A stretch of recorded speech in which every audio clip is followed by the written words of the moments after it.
Common Core was a common topic for legislative leaders this week. Senate President Pro Tem Brian Bingman, Speaker of the House Jeff Hickman, and House Minority Leader Scott Inman all weighed in on the Senate Education Committee's passage of the bill to repeal Common Core and replace it with new standards to be developed by the State Department of Education. Here's more on that in this ONR Extra. But I think there's so much involved when you talk about Common Core now that, are we talking about standards? Are we talking about assessments? Are we talking about curriculum?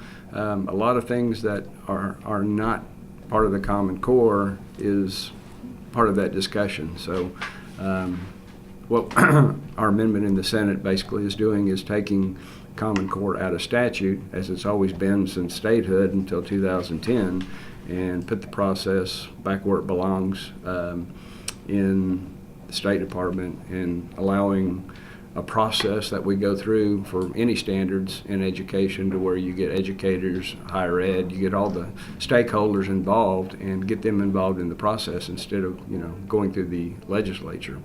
I think we all agree we're for high standards and in Oklahoma, and we want to make sure that Oklahomans are involved in that process. And we want to have the leadership of Oklahomans involved in our standards process.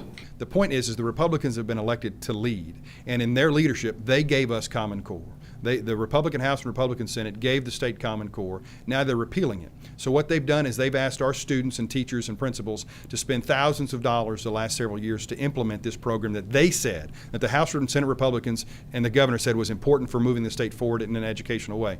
Now they're asking them to repeal it. It took years to establish standards, and under this plan, because they're worried about a primary opponent and worried about a primary election here in just a few months, this plan is being slapped together so quickly so they can all have a no vote, or they can all have a yes vote in repealing Common Core, is now jeopardizing federal funding. It's also jeopardizing, just simply put, the education of our children, because under the plan that passed out of the Senate, they will have to have brand new standards, brand new exams by which to measure those standards, all in 5 months, all by this 1st of August. And I'm not sure that those House Republicans or the State Department can get that done. And if they can't, then what we're doing is we're playing games with the education and the lives of the public school children in Oklahoma, and that is a shame.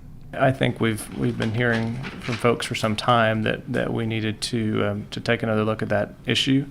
That felt like that the standards needed to be developed by Oklahomans. Again, we're talking standards, not curriculum. The standards needed to be developed. The curriculum really is a local issue, left up to each local school district. But the governor issued her executive order last year. This has kind of been going on an ongoing discussion for some time. It's not like it was an issue that just popped up in the last few weeks. But we were hearing from educators, from parents, from constituents that they felt like that needed to not be part of statute in Oklahoma, and that we needed to make sure that we had Oklahomans in charge of our standards.